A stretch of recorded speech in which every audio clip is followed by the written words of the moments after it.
આજે મહિપતસિંહ બાપુએ વિડીયો બનાવ્યો અને વિડીયોના દ્વારા એમના વિરોધીને જવાબ આપ્યો છે અને એ બી બહુ આક્રોશમાં જવાબ આપ્યો છે બાપુએ, કેમ કે બાપુને હેરાન કરી નાખ્યા હતા આ લોકોએ. એટલા માટે હવે જે લોકો બધી રીતે ટ્રાય કરી ચૂક્યા બાપુને બદનામ કરવાની ને બાપુને દબાવવાની, એમના કામને ગલત સાબિત કરવાની, એમના પર ખોટા આક્ષેપો નાખવાની, પણ કઈ રીતે મેર ના પડ્યો તો કોઈ ત્રીજા વ્યક્તિની બાબતને લાવીને બાપુ પર લાઈન મૂકતા હતા.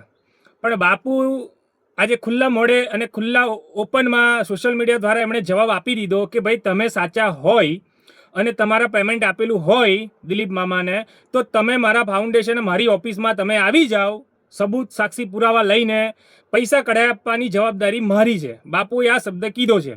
તો ભાઈ હવે જે ભડવાયો કરી રહ્યા હતા આ લોકો, જે એ લોકોને હું એક જ વસ્તુ જણાવવા માંગુ છું કે ભાઈ તમે બાપુની ઓફિસ પર જતા રહો. હવે તમે સાચા હોય ગલત બાબતને લઈને તમે વિરોધ કરી રહ્યા છો બાપુ સામે, બરાબર, કે બાપુ ખોટા છે, બાપુ આ છે, બરાબર, અને કોઈ રીતે મેર ના પડ્યો તો ત્રીજા વ્યક્તિની વાત લાઈન મૂકીને બાપુને બદનામ કરવા જાઓ છો અને બાપુને દબાવવા જાઓ છો, એ તો કોઈ સંજોગે બનવાનું નથી ભાઈ, બરાબર. આજે બાપુએ તમને ઓપનમાં કહી દીધું છે કે ભાઈ મારી ઓફિસ પર આવી જાઓ લઈને, હું એમના પેમેન્ટ કઢાઈ આપવાની જવાબદારી મારી છે, તમે સબૂત સાક્ષી પુરાવા આપો. હવે આનાથી વિશેષ તમારે શું જોઈએ છે ભાઈ? તો હવે આ બધી ભડવાઈ ખોરો મૂકો અને તમે સાચા હોય તો ઓફિસ પર પહોંચી જાઓ બાપુની, બરાબર. અને બીજી વસ્તુ ભાઈ કે મને પટેલ સમાજ પર બહુ ગર્વ મહેસૂસ થાય છે, કેમ કે આજે આવા ભડવાઈ ખોરોના કારણે જે જાતિવાદ ફેલાવવાની પ્રયત્ન કરી રહ્યા છે અને જાતિવાદ ફેલાવીને બાપુને દબાવવાની, બાપુના કામને બદનામ કરવાની કોશિશ કરી રહ્યા છે, પણ આજે પટેલ સમાજ સહી ગલતની પરખ કરે છે અને બાપુના વિરુદ્ધમાં જતા નથી અને બાપુને સપોર્ટ કરે છે. મને આ વાત બહુ જ ગમી પટેલ સમાજની. દિલથી સેલ્યુટ છે પટેલ સમાજ તમને. અને દરેક મિત્રો જે બી પટેલ સમાજ સપોર્ટ કરી રહ્યા છે બાપુને, એ હંમેશા કરવાના જ છે, એ પણ અમને વિશ્વાસ છે. તો દિલથી ધન્યવાદ છે પટેલ સમાજને.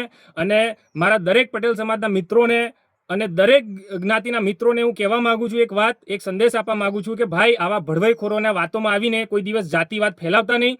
અને જે આટલા નિસ્વાર્થપણે પોતાનું બલિદાન આપીને સેવા કરી રહ્યા છે અને સેવા ભાવના કરી રહ્યા છે, એમને સપોર્ટ કરજો અને હંમેશા એમને સાથ આપજો.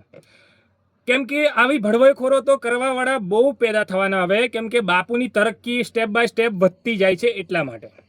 અને એ તરક્કી પણ એવી છે કે જે આવનારા સમયમાં એક લેવલ પર અસર કરનારી છે. અને આ ભડવાઈખોરો એ જ બાબતથી ભડવાઈ કરી રહ્યા છે. જેને સમજણ પડશે આ ભાષા, એ સમજી ગયા છે કે હું કઈ બાબતમાં બોલ્યો છું. આ જય માતાજી, જય શ્રી રામ.